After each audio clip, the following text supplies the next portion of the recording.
महेश्वर की महत्ता का प्रतिपादन। वायु देवता कहते हैं, महर्षियों, इस विश्व का निर्माण करने वाला कोई पति है जो अनंत रमणीय गुणों का आश्रय कहा गया है। वही पशुओं को पाश से मुक्त कराने वाला है। उसके बिना संसार की सृष्टि कैसे हो सकती है, क्योंकि पशु अज्ञानी और पाश अचेतन है। प्रधान परमाणु आदि जितने भी जड़ तत्व हैं, उन सब का कर्ता वह पति ही है।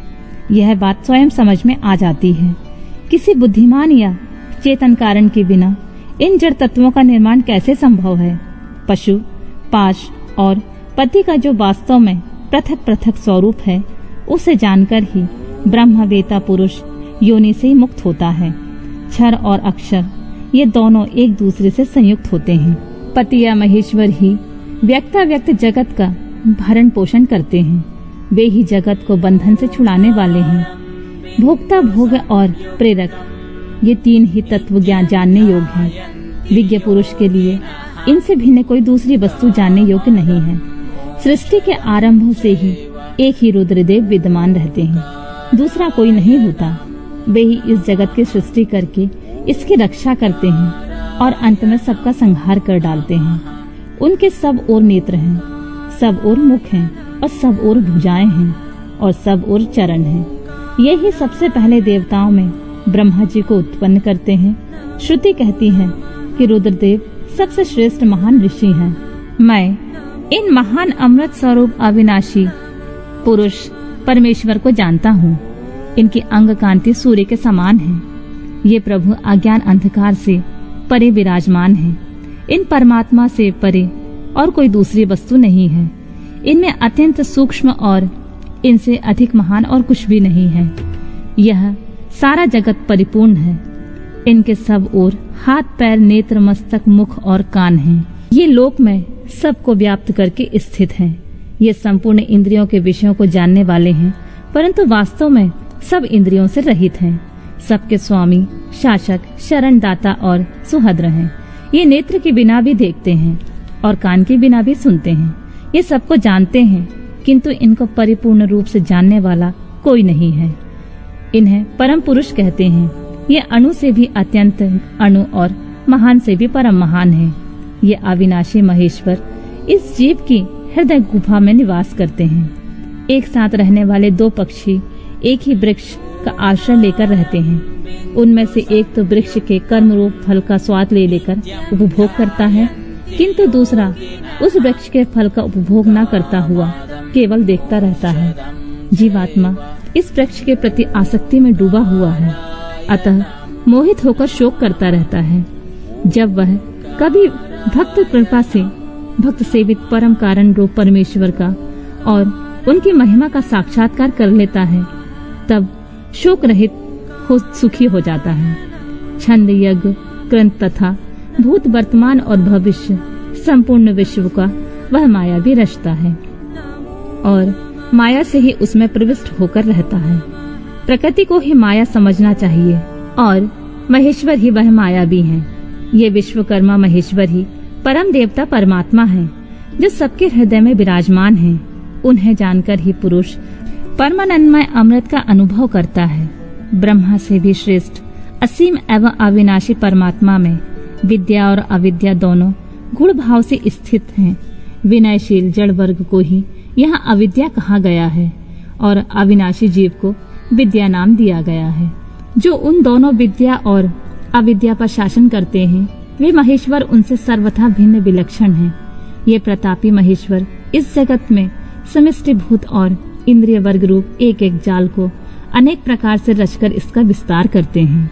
फिर अंत में संहार करके सबको अनेक प्रकार से एक में परिणित कर देते हैं तथा पुनः सृष्टि काल में सबकी पूर्ववत रचना करके सब पर आधिपत्य करते हैं। जैसे सूर्य अकेला ही ऊपर नीचे तथा अगल बगल की दिशाओं को प्रकाशित करता हुआ स्वयं भी दीदीप्तमान होता है, उसी प्रकार ये भजनीय परमेश्वर अकेले ही समस्त कारण रूप पृथ्वी आदि तत्वों का नियमन करते हैं। श्रद्धा और भक्ति के भाव से प्राप्त होने योग्य आश्रय रहित कहे जाने वाले जगत की उत्पत्ति और संहार करने वाले कल्याण स्वरूप एवं 16 कलाओं की रचना कर उन महादेव को जो जानते हैं, वे शरीर के बंधन को सदा के लिए त्याग देते हैं, अर्थात जन्म मृत्यु के चक्कर से छूट जाते हैं।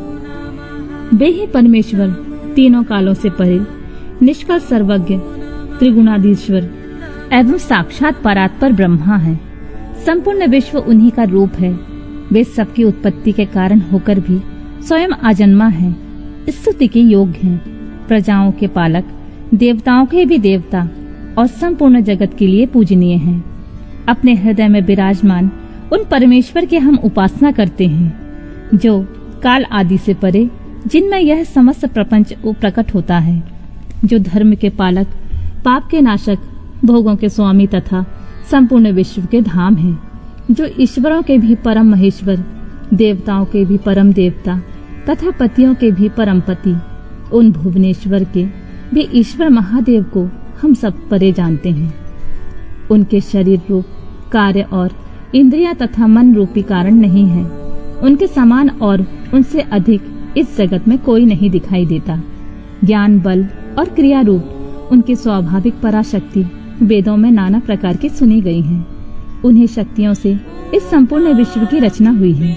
उनका ना कोई स्वामी है, ना कोई निश्चित चिन्ह है, ना उस पर किसी का शासन है। वह समस्त कारणों का भी कारण होता हुआ उनका अधीश्वर भी है। उनका न कोई जन्मदाता है, न जन्म है, न जन्म के माया मलादि हेतु ही है। वह एक ही संपूर्ण विश्व में समस्त भूतों में गुहा रूप से व्याप्त है। वह सभी भूतों की अंतरात्मा और धर्माध्यक्ष कहलाता है। वह सभी भूतों के अंदर बसा हुआ सबका दृष्टा, साक्षी, चेतन और निर्गुण है। वह एक है, वशी है, अनेकों विवश आत्मा निष्क्रिय पुरुषों को वश में रखने वाला है। वह नित्यों का नित्य, चेतनों का चेतन, वह एक है, कामना रहित है और बहुतों की कामना पूर्ण करने वाला ईश्वर है। सांख्य और योग अर्थात ज्ञान योग और निष्काम कर्म योग से प्राप्त करने योग सबके कारण रूप उन जगदीश्वर परमेश्वर को जानकर जीव संपूर्ण पाशों से मुक्त हो जाता है। वे संपूर्ण विश्व के दृष्टा, सर्वज्ञ, स्वयं ही अपने प्राकट्य के हेतु ज्ञान स्वरूप, काल के भी दृष्टा, संपूर्ण दिव्य गुणों से संपन्न, प्रकृति और जीवात्मा के स्वामी, समस्त गुणों के शासक तथा संसार बंधन से छुड़ाने वाले हैं। जिन परम देव ने सबसे पहले ब्रह्मा जी को उत्पन्न किया और स्वयं उन्हें वेदों का ज्ञान दिया। अपने स्वरूप विषयक बुद्धि को प्रसन्न करने वाले उन महेश्वर शिव को जानकर मैं इस संसार बंधन से छूटने के लिए उनकी शरण में जाता हूँ। यह वेदांत शास्त्र का परम गोपनीय ज्ञान है। पूर्व कल्प में मुझे इसका उपदेश किया गया था। मैंने बड़े सौभाग्य से ब्रह्मा जी के मुख से इस ज्ञान को पाया था। जो शम दम से रहित हो उसे इस परम उत्तम ज्ञान का उपदेश नहीं देना चाहिए।